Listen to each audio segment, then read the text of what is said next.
Hello and welcome to Open Boosters. This will be an interesting video for those people who are interested in money and Match the Gathering and vintage products. Okay, so vintage specifically.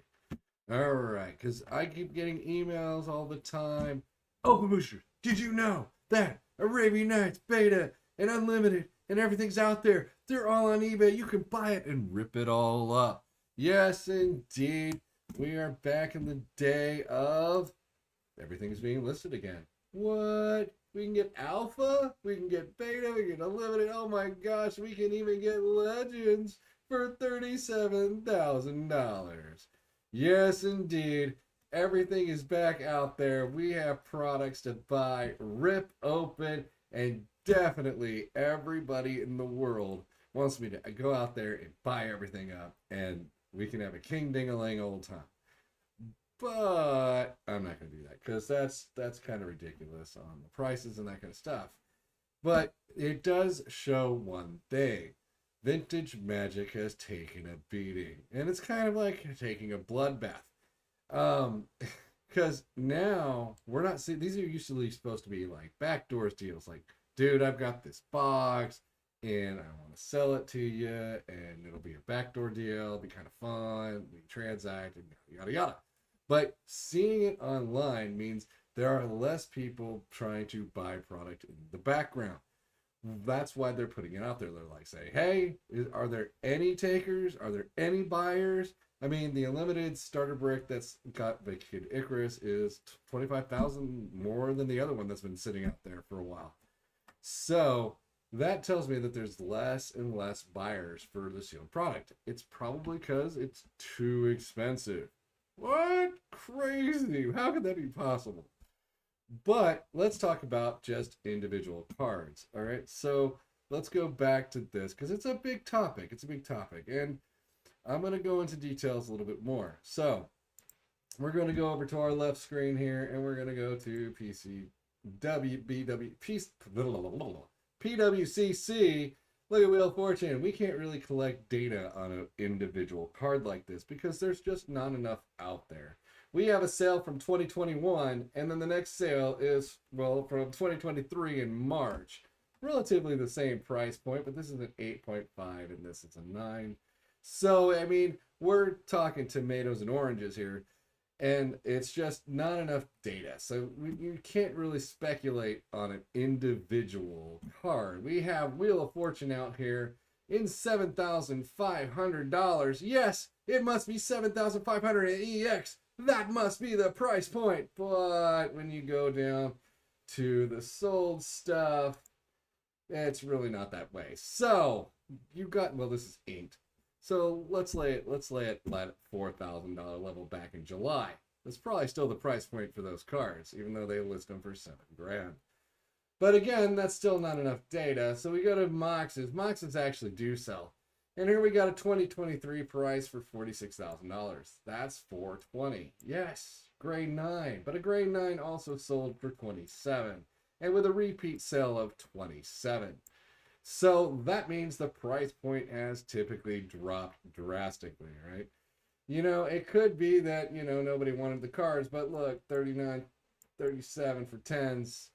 I mean, we're not talking cheap here, and these are all alpha. So let's go look at what's listed. Oh, we got an auction here. We can watch that auction, right, for $7,600, and we can speculate where it's going to go to. So maybe it'll hit that 27 spot, but if you scroll down a little bit farther down the lane, you get this nice little, where are you? You can buy an 8.5 for almost $29,000. So will it hit that 20 plus point? Probably going to be a little bit hard to hit the 25,000 point. Probably. But we can speculate that it'll probably hit the maybe 24 point because he's got a competitor right there. There's the competitor. Oh my gosh. It's an 8.5 for sure. It's got two 9.5. Surface is an 8. It's pretty dang close. You know, so you can't really say that this... You can still say that we're in an incredibly down market. But why aren't we seeing supply open boosters? Why isn't anybody actually dumping their stuff right now? Well, that should be an easy answer. because nobody wants to sell at a loss. Why would you put cards out there that are just going to lose money? I mean, you have to be like literally desperate to sell to put your cards up right now, or you think that you can actually get what you paid for. So there are people selling cards. Yes, Magic the Gathering is still transacting. Boxes are still transferring back and forth to people, but it's at a much lower volume. Now, people who have it on the back end and are filling them up and that kind of stuff, they're speculating that it'll go up. Now, everybody's speculating when vintage Magic will return to the heydays of yore. But it's gonna be a long time. Because of Magic 30? No. Because it's too expensive. It's not because it's just Magic 30. Everybody says Magic 30 destroyed it. Magic 30 started the downfall. The problem is it's too damn expensive. That's the bottom line. It is. It's too expensive. It shouldn't be that expensive, but it is. So, but yeah, Magic 30 did not destroy this in my opinion. It's just the way it is. Things go down and things go up. As inflation increases, the prices will return because the value of the dollar will be crap anyways. So you're not going to really make money by holding on to the product. So, you know, it's kind of a relative thing. In theory, you make money, but let's say your value to the dollar kinks in half and you only make double of what you paid. It's kind of a break-even point at that point, right? Because your value of the dollar slipped to 50%, 50 cents, you know, so it's a hit or miss. So let's just say that vintage Magic is too expensive. Now, why are people selling the cards? Well, I actually talked to some people. And I talked to some people before, and they're all like, you know, back in the old school day, they're like, I don't care if it goes to zero because I'll still have my cards. They always say that. Everybody does. It's a thing, right? So, but they really don't want the card value to go to zero. I actually did run into one of those people that I met when I was at one of the events with Edwin when he took second place. Failing to remember the year right now, but I met him at the Flesh and Blood event, and he was in fact selling his cards, right? That he said he would never sell, and he had reasons for his sell. His reasons for selling was that he can get them cheaper later. What? Yes, indeed, some people are speculating these prices are going to go down further. But why, you ask? Well, I asked him, why does he speculate that would happen? Well, he thinks that other card games might have a bigger growth potential, which means people will leave the more expensive stuff to go to more liquid, more things that will actually rise over time. It's a thing. People can speculate because it's a speculative asset. Vintage Magic is a speculative asset. So yes, he is speculating that it will go down. And he's also expecting that people who are, that's why you don't see the supply, is because people are just putting it away because they're going to lose money. And that's why you don't see the supply going bananas, right? You don't see it. Because you would expect, if it was a purge, that you would see a whole bunch of supply and everything starts crashing down to the ground. But nobody wants to lose money, so you put it in the background. Put it in cold storage, wait a couple years, have it pop back out. Woo! Look what I have. Yeah! Woo! Party! You know, it's a thing. So that we are in a downturn. You can tell from the just looking at all this stuff, right? But yeah, so putting it up for auction, I speculate this one's going to go for less than what that Graded Power actually wants, because it's got a competitor. It's got a competitor just holding that ceiling, holding that level right there. Boom. Right? And it's not going to get snap called. Just like all the other boxes that are listed out there are probably not going to get snap called. that it's been out there for a while now. And if it was a booming market, then a lot of this stuff would be like snap called. It's not being snap called. So I think people are actually speculating that these assets will continue heading south for the winter. That doesn't mean it will. If someone out there in the universe is rich as beef, they could go and wipe it all out. And sure enough, we'll be back in the heyday. Yeah, baby, let's go.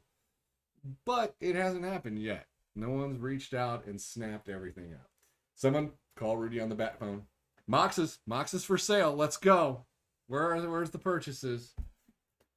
So yeah, we're in a down market, and some people are actually speculating that this will go lower. And it's not because vintage Magic is terrible. It's not because old school is terrible. It's just because, it's time to move to a different contender. Or it's time to wait for sell now and buy it when it goes lower. Because some people do that. I mean, you see that all the time in the stock market. Well, I'm going to sell it now. And then when it dips, I'm going to buy it back. Then when it goes up, I'm going to sell it. And then when it goes back down, I'm going to buy it. And when it goes back, that's what you do. That's how you make money. You speculate when an asset's going to go down. You sell it. And when you speculate when an asset's going to go rising from where it is, then you buy it, right? That's all it is. And so, in this fashion, people are making speculations, okay? So, that's just the way the cookie crumbles at the moment. And, so there's really just speculation of where it's going to go. Where do I think it's going to go? And I know that's going to be another question.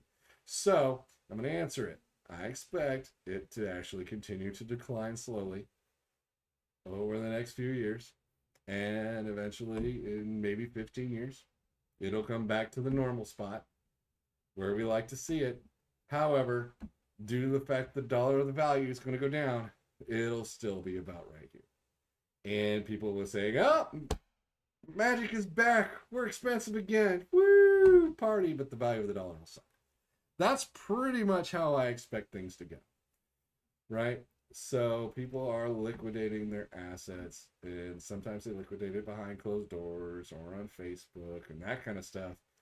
But, I mean, the numbers are still out there. And I'm seeing it. I mean, you may have a difference of opinion of this. But, I mean, when I look out there and I'm looking at it, it's just the way it is. I mean, that could have been just a spike sale in 2023 for that 9 Sapphire. Just pop that back over here. Right? In April. But, we had these sales down here. Kind of matches up and lines up. Right? Everything seemed to be okay. And then, boom, we fall off the bridge. And it maintained falling off. And as you can see, we still haven't climbed. All right, that is my food for thought. Here's our 9 over here for the Mox. It's just 1,000 more, which I don't understand why they did that. But that's all right. Yeah, let's see which guy is this. Yeah, he's supposed to be the high one. So he's the overprice. Right? He overprices most of his things, which is hilarious. So, anyways, there you go. So that's it in a nutshell. Vintage Magic's declining. And it's just too expensive. It needed a bubble pop. That was the thing. It was really fun when it was all going up and up and up and up. And now we're all crying in our Wheatie bowls. But, it still won't put cards in players' hands because it's still too freaking expensive. That's still my opinion. I think proxies are the best way to go when you're playing old school. And you can save a lot of money.